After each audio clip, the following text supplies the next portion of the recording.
Chicago has a new public enemy number one. He's on the run. The drug kingpin known as El Chapo just escaped from a Mexican prison. And if he looks familiar, that's because he's no stranger to Chicago. He's been public enemy number one before. CBS 2's Derek Blakely has more on El Chapo's local ties. Derek. Rob, when he was arrested last year, the Chicago Crime Commission suspended its designation of Joaquin El Chapo Guzman as public enemy number one. But the commission feared that Guzman might never face justice if he wasn't brought to America. Well, this weekend, those fears were realized. Joaquin El Chapo Guzman's escape means the man most responsible for Chicago's violent drug trade is fully back in business once again.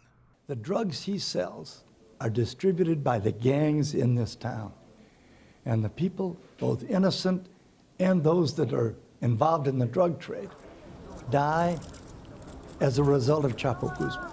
Guzman vanished Saturday from Mexico's toughest supermax prison, crawling through a 20 by 20 inch hatch in his cell, then down a ladder to a sophisticated underground tunnel before surfacing at an incomplete house a mile away. Once he comes back into the picture, obviously he's going to reassert his authority on his organization. Back in 2009, this South Loop townhouse was identified in a federal indictment as one of 8 local drug warehouses for Guzman's Sinaloa cartel.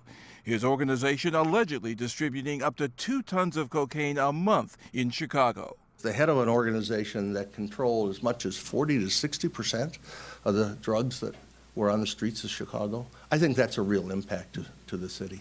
What's more, it's Guzman's second escape from a Mexican prison. The first came back in 2001. What's the likelihood that he's going to be captured anytime soon? I would say no better than 50-50. He may be out of Mexico already.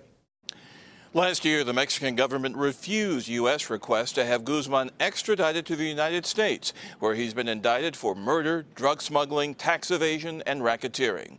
Now, the Crime Commission wants President Obama to press Mexico's president to ensure that if and when Guzman is recaptured, he's transferred to U.S. soil.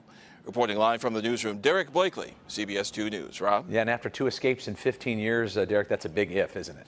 It is a big if. There's no idea where he is. He might still be in Mexico. He might be in Colombia, which was the source of his original drugs, cocaine, when he began to build his empire. So the manhunt is on, but it could take months or even years to find him. All right, Derek Blakely, live in the newsroom. Thank you.